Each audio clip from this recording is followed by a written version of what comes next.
The immortal John Hancock here, and today I'm going to talk about when I think it's a good time to buy a game. And so there's going to be some different opinions on this.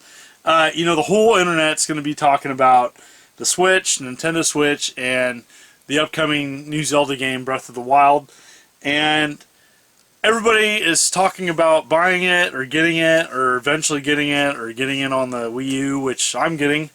And I wanted to talk with, just in general, about when is a good time to buy a game. And so there is a lot of discussion about early adoption and how it's important to support game companies. I think there's a lot of things to take in when buying a video game. And so I think the first step you need to ask yourself is, why are you buying a game? And so there's typically different reasons. There's pretty much the people that just want to play a game.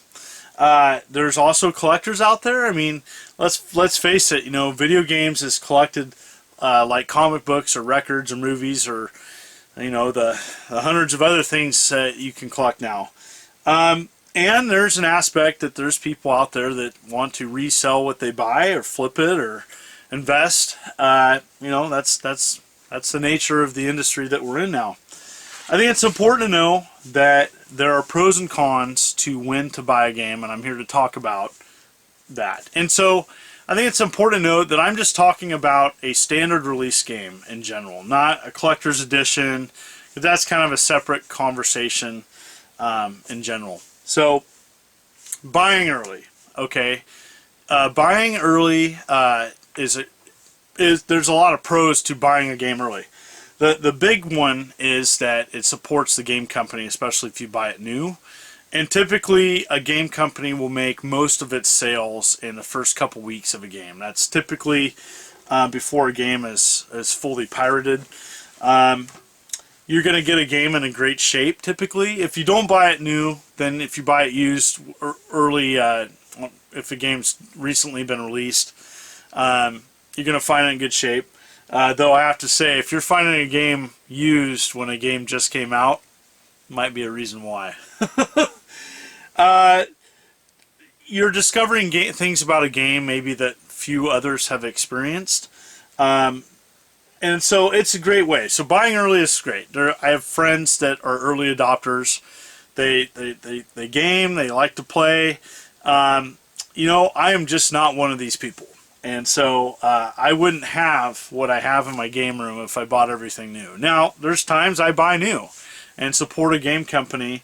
I'm not saying it's wrong because, it's important that as gamers that we support the companies that we really appreciate that when a game comes out, because that's how the companies stay alive. The cons of buying a game when it comes out. Well, the truth is that there are very few games that are worth the price. I can't tell you how many games I bought full price and I was like, gosh, that wasn't worth $60, $70 that I paid for it.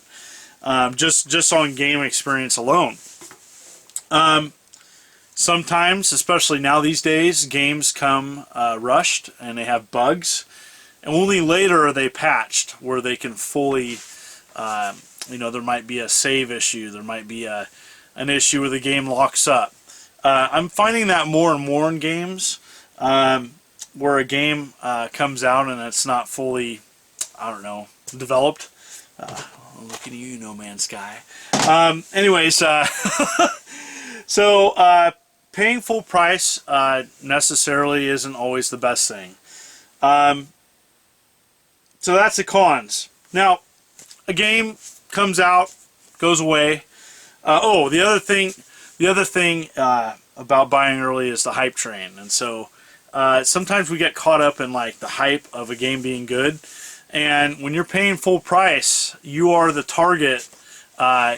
You are going to be the first people to be disappointed when a game doesn't live up to its hype, and so buying later. And so buying later to me would be buying a game that's like over a year old.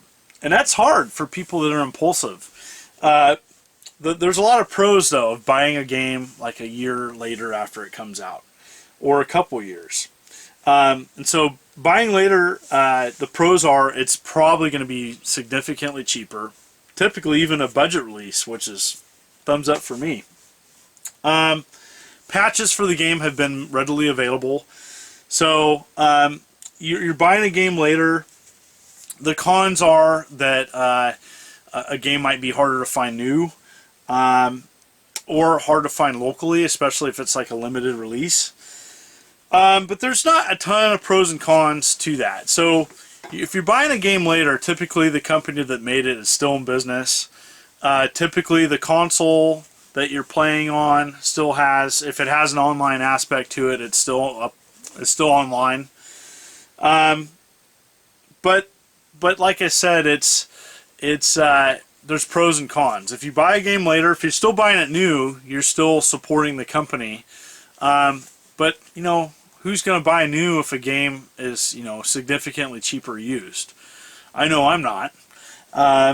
So the next thing is buying way later, and so that's where a majority of my collection came from, is buying a game way past after it came out, used, and that's just the truth of the matter. I don't you know, click on eBay sales and buy all day long, and I don't do massive resellings of items. I just over time amass stuff used, and you know, it's different now. I don't buy nearly as much as I have in the past.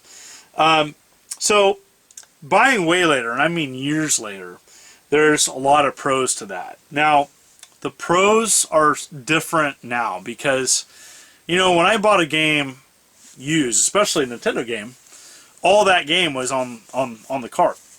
Now there's just all this extra content that if you buy a game, especially used, years later after it comes out, you have to deal with what content am I not, what content's not available to me.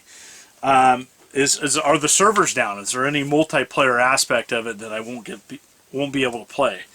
That's why I miss a lot of System Link with the original Xbox, which was cool feature.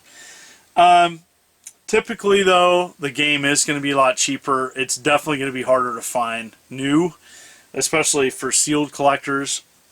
Thank gosh I'm not one of those. And you know, but the hype train is gone. That's the important thing to know when buying a game way after it comes out, is that the hype train, it's gone. Not everybody's talking about it. There's pockets of people that are fans of a game, but that's it. And so that's it. I mean, it sounds simple, but you know, I think as rabid gamers and collectors, we flock to things. We like to be first. We like to, you know, experience something for the first time. And I'm going to tell you right now, that's not always the best thing. And you are going to be those people that experience it for the first time, that pay full admission price, are going to be first in line with disappointment when something goes bad.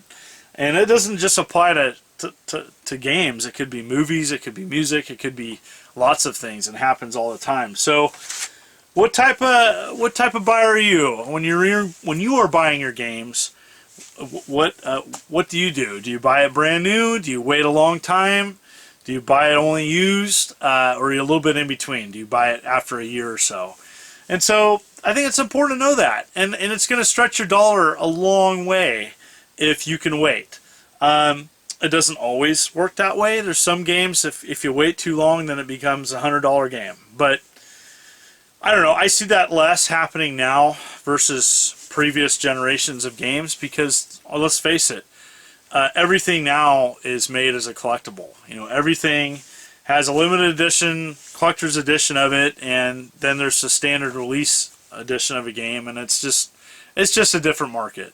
I compare today's games collector's market to like the 90s comics, where, you know, if everything's making like a collector's edition, is it really collectible, or is it just appealing to collectors, you know, having a fancy case or an extra sword or something?